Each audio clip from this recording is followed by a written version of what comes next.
கடவுள்கள் வந்து நிகழ்த்துறாங்கல்ல அதிசயங்களை, என் கடவுள்கள் அதிசயம் நிகழ்த்தவே மாட்டாங்க. என் கடவுள்கள் கண்ணீர் வடிப்பாங்க, விக்டிமாக இருப்பாங்க, அவங்களும் பாதிக்கப்பட்டவங்களாக இருப்பாங்க.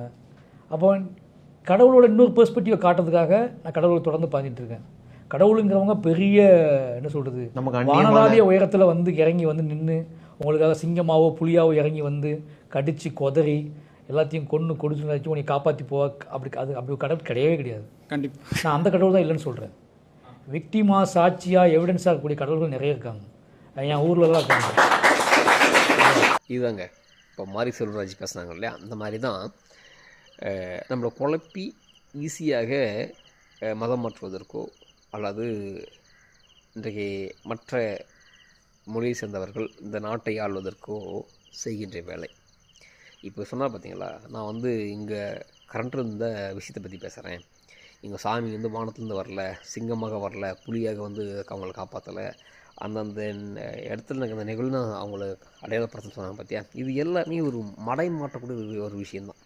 தமிழ்நாட்டில் கண்ணகின்னு ஒரு அம்மா இருந்தாங்க. இந்த கண்ணகின்ற அம்மா பாண்டிய நகரை எரித்தார்கள், புரியுதுங்களா, மதுரையை எரித்தார்கள், இந்த வரலாறு இருக்குது. அதுக்குன்னு சுவடுகளும் இருக்குது. அதே அம்மா தான் கொஞ்சம் தூரத்தில் போயிட்டு ஒரு ரதம் வந்தது, அந்த ரதத்தில் ஏறி விண்ணுலகம் சென்று விட்டார்கள். அதை பார்த்த தமிழர்களும் இங்கே இருக்காங்க. அப்போது இந்த அம்மாவை சாமியாகவோ அல்லது வந்து கடவுளாகவோ சித்தரிக்கலாம். பண்ணுவாங்களா? பண்ண மாட்டாங்க. பேருக்கு மெரினா பீச்சில் கண்ணகி சிலை வச்சாங்க. அப்போ இந்த அம்மா சாமியை கும்பிட்றாங்கன்னா கும்பிட மாட்டாங்க, ஏன்னா நாங்கள் நம்பலை அப்படின்னு சொல்லுவாங்க. அதுக்கப்புறம் சாவுத்திரி கேள்விப்பட்டிருப்பீங்க, எம்மனை எதிர்த்து போகிறோடைய பத்தினி அப்படின்னு நம்ம கேள்விப்பட்டிருப்போம். அதுவும் தமிழ்நாட்டில் நடந்தது. என்னடா இவங்கெல்லாம் வந்து இப்படி சொல்கிறாங்களே, அப்போ வந்து ராமர் பொய், சிவன் பொய், விஷ்ணு பொய், அப்போ நம்ம வந்து குலதெய்வ வழிபட கையில் எடுப்போம் அப்படின்னு சொல்லி நீங்கள் குலதெய்வ வழிபட கையில் எடுத்தீங்கன்னா சாதியத்தை கையில் எடுக்கிறாங்க, சாதி மனநிலை உருவாக்குறாங்கன்னு சொல்லுவாங்க. இப்போ தானே நீ சொன்ன இதெல்லாம் பொய், வெளிநாட்டில் உள்ள சாமிகள் ஆதாரமாக இருக்குது அப்படின்னு சொல்கிறாரு. அங்கே கல்வெட்டில் இருக்கா, சுவடுகள் இருக்கா, அதெல்லாம் எதுவுமே கிடையாது. அவர்களும் புக்கை உட்காந்து எழுதிக்கிறாங்க. அது உண்மையாக போய் நமக்கு தெரியாது. இன்னும் சொல்ல போனால் நம்ம தம்பிக்கிட்ட பேசினேன், ஏன் தம்பி நீ இந்த ஆலயத்துக்கு போக மாட்டேன், இல்லைன்னா நாங்கள் வந்து வேறு அமைப்பு, அவங்க வேறு அமைப்பு. டேய் ஒரே சாமி தாண்டா, உலகம் போக நீங்கள் கும்பிட்றீங்க, எப்போ வேறு சொல்கிறீங்க, அது ஒரே மாதிரி இந்த ஒரு பொசிஷன் தானே இருக்குன்னு சொன்னால், இல்லைன்னா அங்கே அந்த புக்குடைய வாசகம் வேறு, இங்கேக்கூடிய புக்குங்களோட வாசகம் வேறு, இங்கேக்குரிய அந்த கதையமைப்பு வேறு மாதிரி இருக்கும், இங்கே இருக்க கதையமைப்பு வேறு மாதிரி இருக்கும், ஆனால் சாமி ஒன்று தான் அப்படின்னு தம்பி சொல்கிறாப்புல. அப்போது இங்கேயே இவ்வளோ வித்தியாசங்கள் இருக்குது.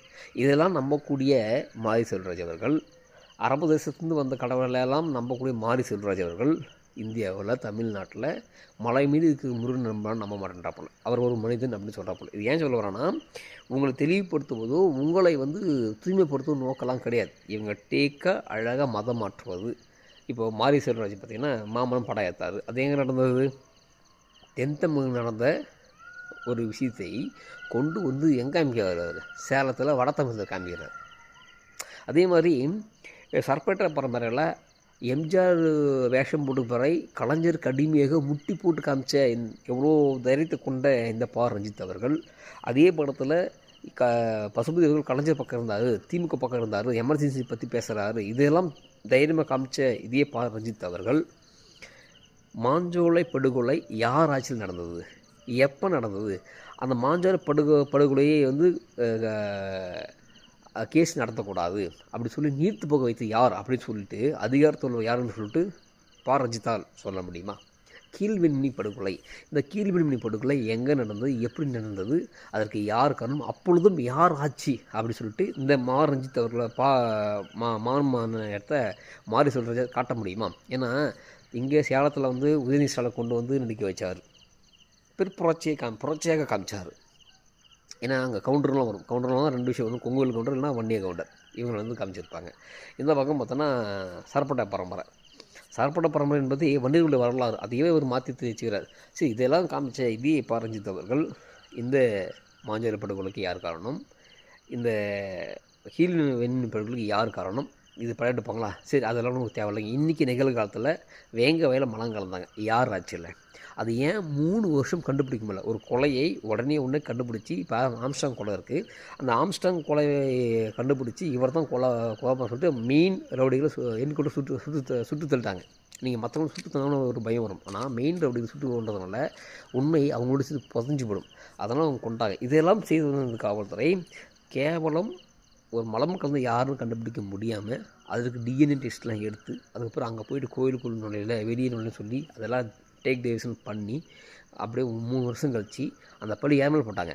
அதே பட்டியல் சமூகத்து மேல் போட்டாங்க. இதையெல்லாம் பண்ண தெரிஞ்ச இந்த அரசாங்கம் அதெல்லாம் நம்ம இன்றைக்கி பார்த்துக்கிட்டு இருக்கோம். இதையெல்லாம் இந்த மாரி செல்வராஜும் பாரஞ்சித்தும் செய்வாங்களா, பண்ணுவாங்களா? அப்போ இது எல்லாமே ஒரு குழப்பி விட்டு மீன் பிடிக்கிற வேலை தான். தமிழர்கள்னு சொல்லி வந்தால் தமிழ் வழிபாடு முருகன் சொல்லுவாங்க. அவரை மனிதனை காமிச்சிடுவாங்க. அப்போ மனிதனை காமிச்சா யாரும் ஏற்றுக்க மாட்டாங்க. இன்றைக்கி வடதமிழகத்தில் பரத சகோதரர்கள் தான் பெருசாக கொண்டாடுறாங்க. ஏன்னா அந்த மக்கள் அந்த மன்னன் அந்த ஒட்டுமொத்த சமுதாயத்தையும் வந்தாங்க. அதில் அவங்க சமுதாயம் தான் பெருசாக கொண்டாடுறாங்க. தென் தமிழகத்தில் நாகப்பா படைச்சா கொண்டாடுறாங்க. வடதமிழகத்தில் நாகப்பா படையாச்சு, ராமசாமி படையாச்சு, இவங்களாம் வந்து கொண்டாடுறாங்க. கொங்குமடம் சின்னமலை வந்து கொண்டாடுறாங்க. இந்த பக்கம் வந்து வாவசி சின்ன பிள்ளை கொண்டாடுறாங்க. ஏன்னா எல்லாமே சுதந்திர போராட்ட தியாகிகள். ஒட்டுமொத்த மக்களும் கைவிட்ட பொழுதும் இவங்க ஒட்டுமொத்தமாக வந்து கொண்டாடுறாங்க. அந்த ஒட்டுமொத்த தலைவர்களையும் தமிழ்நாட்டில் உள்ள பகுத்தறிவாளர்கள், திராவிட இயக்கங்கள், பெரியார் கொண்டாடுறாங்களா? கொண்டாடல. புரியுதுங்களா? அப்போ இவங்க தமிழ்னு வந்தான்னா உடனே வழிபாடுன்னு சொல்லுவான். குல வழிபாடு நீ பண்ணனா சாதிய ரீதியாக இருக்குன்னு சொல்லுவான். சரி, என்னடா அப்போ என்னெல்லாம் பண்ணுறது பார்த்தா இன்னும் ஈஸியாக மற்ற மதங்களை மாற்றுன வழியே இவன் ஏற்பாடு பண்ணுவான். ஏன்னா அந்த மதங்களை தூக்கி வச்சு பேசுவாங்க, அழகாக பேசுவாங்க. ஆனால் அந்த மதங்களும் எவ்வளோ வேறுபாடு இருக்குது, எவ்வளோ வந்து புறையோடுக்கிறது, எத்தனை நாடுகளை இன்றைக்கும் அடிமைப்படுத்தி நாசம் பண்ணிக்கிட்டு இருக்காங்க, எத்தனை இடங்களில் வந்து அமைதி மார்க்கம்னு சொல்லிட்டு குண்டு வைக்கிறாங்க,